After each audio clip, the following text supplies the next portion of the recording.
welcome to the last episode of this series of Life Support. The only lifestyle program that tells each and every one of you exactly how to live your lives. That's right. G'day, I'm Todd, and if you're looking for a handyman, look no further. Tonight, I'll be returning to the kitchen and showing you all how to prepare a deliciously different delicacy from Japan. Dr. Rudy, delighted to be here. Coming up, I'll be presenting parents with a practical procedure to improve your child's posture permanently.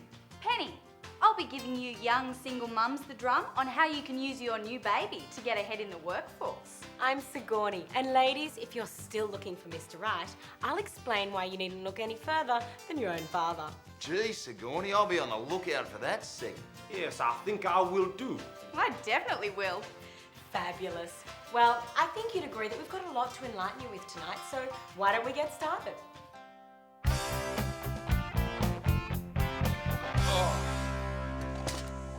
G'day. After a hard day's work, there's nothing sweeter than a relaxing massage to soothe the tensions and worries that are part of daily working life. But it's not always possible to get a massage at home, and massage parlours are seedy. It's hard to find one that actually gives you a massage. So tonight, I'm going to show you how to build your very own home massage device. Simply buy a couple of old washing machines. I picked these up through the trading post for only 25 bucks each. Now, there's no need to hook these babies up to a water supply, but you will have to hook all of them up to the same power board. Then simply set all the machines to spin and put the mattress on top of the machines. Oh, this is great. Now, you can vary the intensity of the vibrations by placing heavier clothes in the machines. For a more intensive ride, simply unbalance the loads. And now, when your special lady friend comes over, start the cycle from the very beginning and let it build up to the spin. And I can promise it'll feel like the earth really did move. Oh.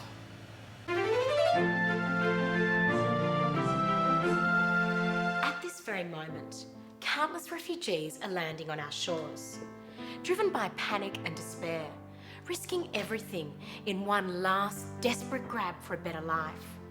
And as a result of this human horror, innocent children are suffering from all sorts of emotional problems. And as modern Australian women, we can't let this happen, because there is something we can all do to help. Firstly, take some calico and draw up a small human shape. Then cut two of these out and sew them together, making sure you leave a small hole. And then fill it with soft stuffing. And sew it shut. All done. Isn't it darling? It's a faceless Amish doll. It's the type of doll used to educate children at Steiner schools. Having no face helps children develop their imagination by letting them project the human features they feel comfortable with onto the doll. So by giving your children this doll, they'll be able to project this faceless image onto the faces of refugees. Once they can see them as a faceless mass rather than individual strangers, our children, like us, can look forward to a less scary tomorrow. It really is an investment in not just your child's education, but Australia's future.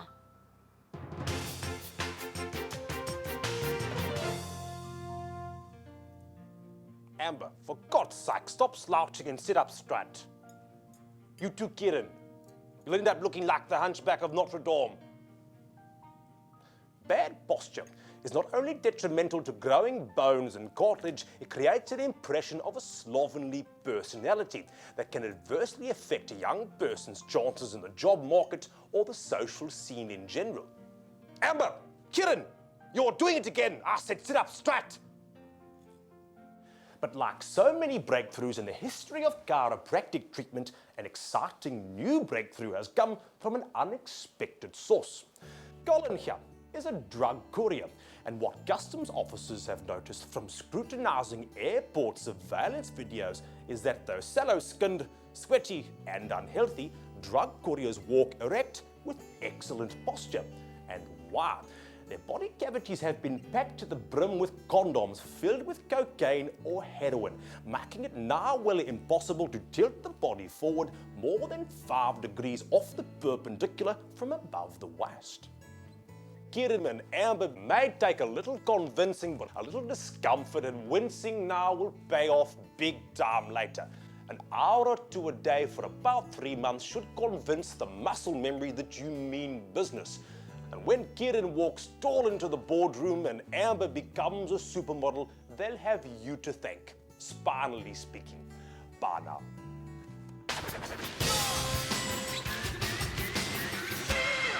If you're a mum who wants to get back into the workforce without the guilt of leaving your infant in an impersonal creche environment, the answer, as always, is on the street. It's called busking.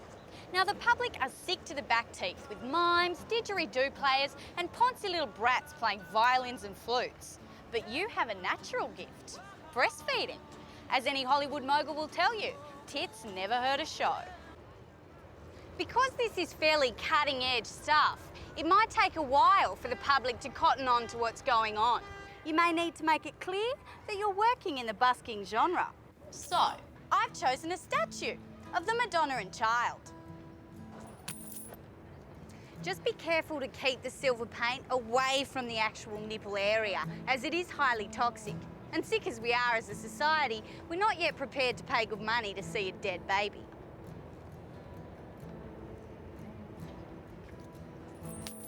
And the good bit is, the child will be exposed to the ethics of the marketplace a good 14 years before he'll be working at Macca's. How character forming can that be? See ya. No, I don't think it's acceptable. I don't think it's very hygienic too, and it's not very nice with someone sitting at another table who's not a family, who doesn't have a family, doesn't have commitments to actually be looking at something like that. If a baby's crying, then it needs to be fed, and it's only being breastfed that it needs to be fed, so I'm all for it. I think it's disgraceful, actually. I think that there is a very close bond between a mother and a child, and that should be kept between the two of them. You know, if you know you're going out for a day and that you're going to have to feed your child, make a bottle. It's like me flopping up, against the wall and go, oh, I gotta go to the toilet. I mean, come on, man. We're humans. We're not animals, I don't know. A breast is a breast. A penis is a penis. Same thing goes,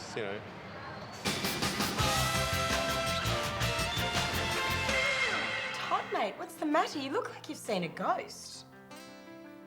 Not a ghost, Sigourney. A mime. What? A mime. There was a mime in the background of Penny's segment. So? Well, I just don't like mimes, Sigourney. I really don't. Oh, Todd, no one likes mimes. But I've never seen anyone react quite like this about them before. Yeah, well, you just don't know. Oh, it's just... My third true love was romanced away from me by a mime. Oh, you poor thing. Do you know what it does to a man's self-esteem to lose a girl to a mime? It just cuts you up so bad. I can only imagine. Let's move on to something more uplifting.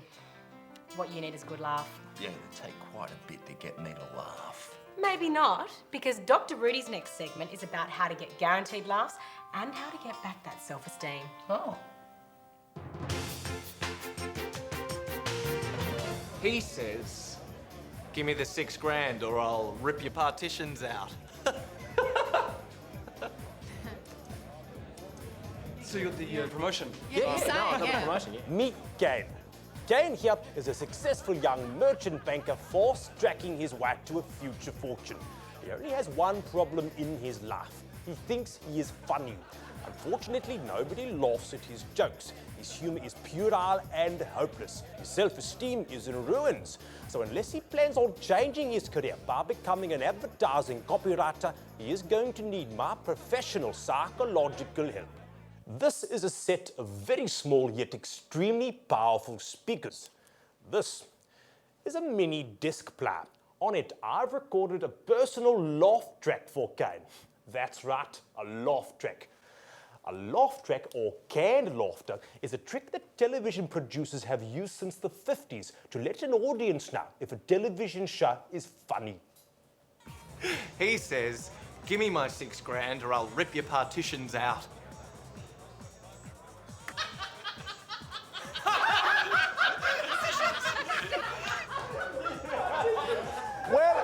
Look at that. Cane can be funny after all. 50 psychology together with 21st century technology.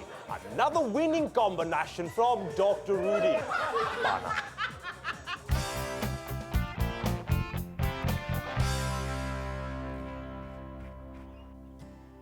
Oh, g'day.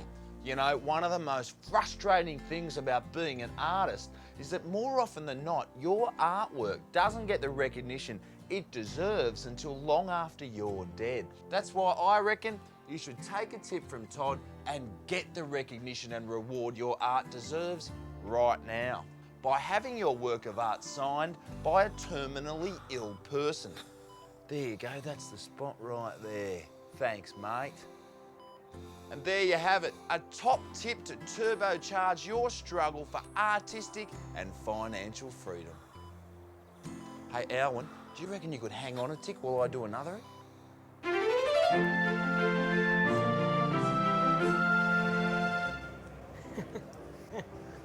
Excuse me for a minute, I'll be right back. I'll be right here waiting for you. How on earth did cigar smoking become fashionable again? A lot of the men that I mingle with think that smoking a $50 cigar that's been lit with a piece of cedar really impresses me.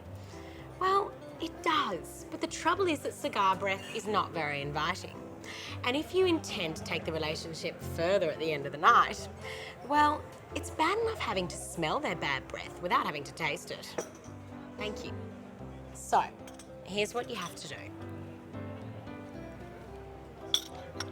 Just severely scald your tongue. That way, your taste buds will be completely numb, so you won't be able to smell or taste anything. True, you could just ask him to use mouthwash, but that'll just make him feel self-conscious. And ladies, the end of the night is not when you want to make him feel awkward. So, what are we talking about?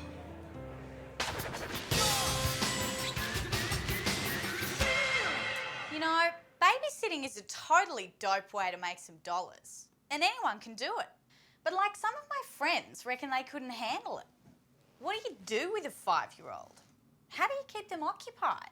Well, it's all in the preparation. You see, kids just dig doing craft.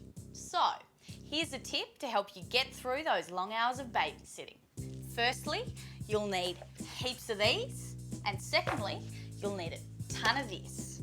Kids are so into the stupid, repetitive nature of craft. And egg cartons are perfect because they're big and easy to use. Good on you, Hi.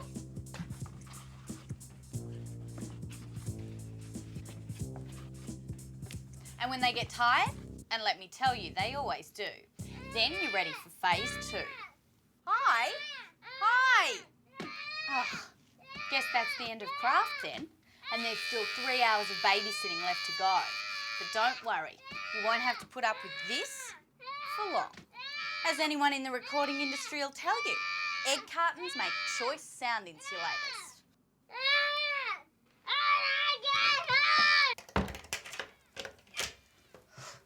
Little Hi can scream to his heart's content and the neighbours and I won't hear a thing.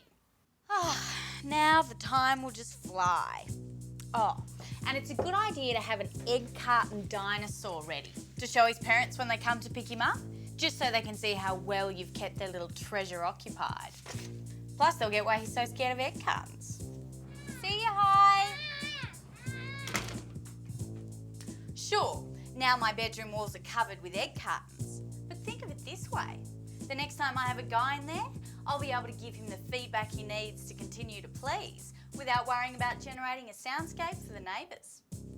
See ya.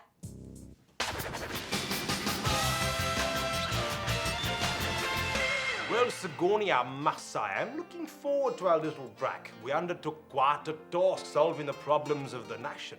Yes, we did, Dr. Rudy, but it was unbelievably rewarding work. So, what do you have planned for our time off? Oh, nothing too exciting. I'll probably take the boat up north. Oh, a lovely time to be going. And I'm seriously thinking of trying Everest again. So what about you, my dear? Any plans? Well, I have a couple of personal projects I'd like to spend some time on. Really? Well, we shan't keep you from them for too much longer, because here's Todd back in the kitchen and ready to show you all how to prepare a tantalising treat. Today, I'm going to show you how to make something a little bit special. Japanese tempura. Tempura is made from a selection of delicacies that have been coated in an extremely delicate and light batter, then deep fried till they're incredibly crisp. They are delicious and relatively easy to make. Now, tempura batter, unlike stodgy fish and chip batter, is made by mixing a bag of this with some ice cold water. Now, you can find this at any Asian specialty food store, but if you don't have one of them handy, you can whip up something almost as good with some flour, iced water, and egg whites. Traditionally, tempura is made with thinly sliced vegetables or seafoods, but you can use anything you like. And since meat is so highly prized in Japan and so affordable here, I've chosen to tempura these. Just lightly coat them in the batter, letting the excess drain off, then deep fry them for 1 to 2 minutes. Notice the way the batter thins out, becoming almost transparent so you can see the treat inside. Oh, it just looks so appetising. Then drain it for a minute to remove the excess oil. It's healthier that way. Now, to eat these, you're gonna need some Japanese chopsticks. I don't know about you, but I find using two a little bit of a struggle. So I'm gonna do it the Australian way and just use the one. And there you have it, a Japanese tempura treat that's easy to make and even easier to eat.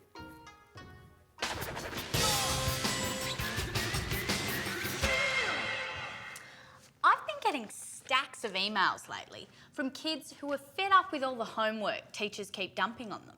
I mean, what's the point of getting an education when it cuts into your TV watching time? But of course, comparatively, you're lucky. I mean, there are starving kids in the third world who would love to be in your position, but instead they have to work in sweatshops or scavenge through rubbish dumps for food. So it seems to me the solution is obvious. You should help these underprivileged children by outsourcing your homework. That's right. Get yourself a World Vision sponsor child and FedEx them your assignments. Be sure to include a return self-addressed envelope. And by sending them just a few assignments a day, you're allowing a starving child to live vicariously through your education. Of course, you might want to put some thought into the type of child you're sending your homework to. If you're outsourcing maths and physics, get World Vision to find you an Asian kid with glasses. If you want a child who can write a controversial general studies essay on America's sponsorship of state terrorism, find a Nicaraguan, Kurdish or Palestinian kid. It'll read uncannily like Chomsky. At the end of the day, if you have a crisis of conscience about exploiting the child, we'll just get them to invoice you. Because at 12 cents an hour, it's cheap at twice the price. See ya.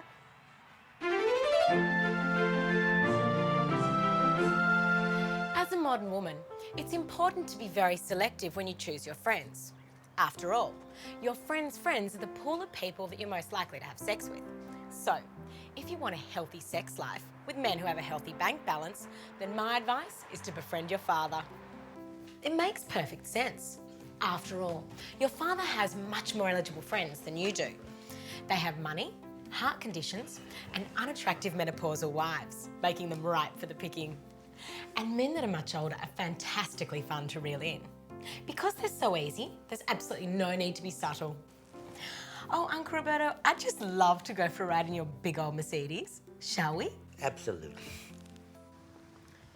One of the best things about these older family men is there's plenty of room in their bigger family cars. Room you'll need to help them reassess their family values. Maybe after he's fully funded a fabulous night out. So you see, ladies, your daddy really is your best friend. I've only been socialising with mine for 2 hours and I'm already having a fabulous time. How's it? Dr. Rudy here. Men, are you married? Has your wife started to worry about your health and especially your diet? If she has, then you're in quite a predicament.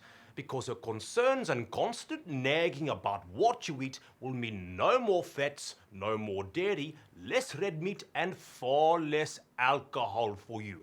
But don't worry, there is a way for you to indulge in all the things you like, whenever you like. All you have to do is learn how to cook.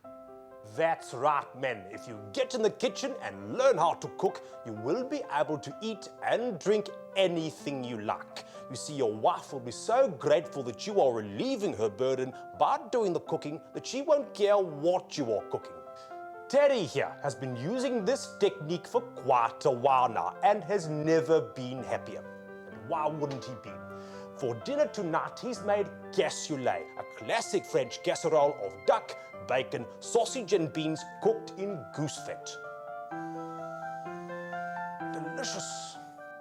And when he serves this to his wife, instead of chastising him for the cholesterol content of the meal, she'll simply think that making such a fine feast just for her deserves a decent bottle of wine. Maybe two. Furthermore, a good meal coupled with some excessive alcohol consumption may be just the thing to rekindle your passions, which in turn will provide you with all the exercise you'll need. Bon appetit now.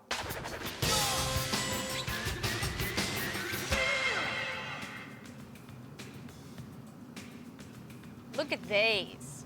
You might think they're a total toss at $200, but don't knock them till you've worn them. And if you know what I'm talking about, you'd probably kill for a pair of shoes like these. Well, you don't have to, because I've found the perfect way to pick up the latest in streetwear, and it won't cost you a thing. All you have to do is head down to an inner city train line. You see, graffiti artists who tag trains always wear the latest and coolest in street gear. But train tagging is a dangerous art, especially when the artist leans out too far from a moving train, like this one here. Ooh, Adidas. And they look like my size. No one's gonna miss them. I mean, they've got to be removed to tie a tag to his toe anyway. And if you don't do it, some morgue attendant probably will. Admittedly, the best time to do this sort of shopping is at dusk. The light's low, visibility's poor, and it's not late enough for anyone to realise that this former fashion junkie is missing. But any time will do.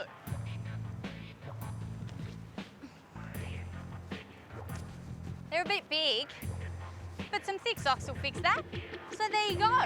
You don't have to kill for the latest in streetwear. You just have to know where to shop. See ya.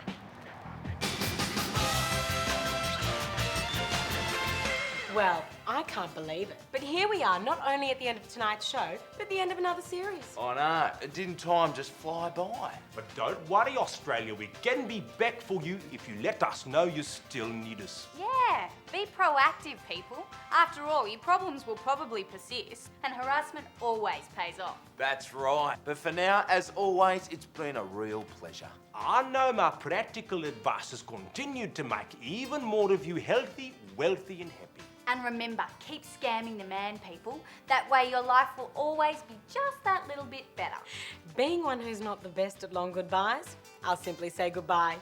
And until we next meet, why not take flamenco dance lessons? And in the meantime, you little battlers keep fighting a good fight and remember to always be good to one another. And I hope we'll be back for you. Goodbye, Australia.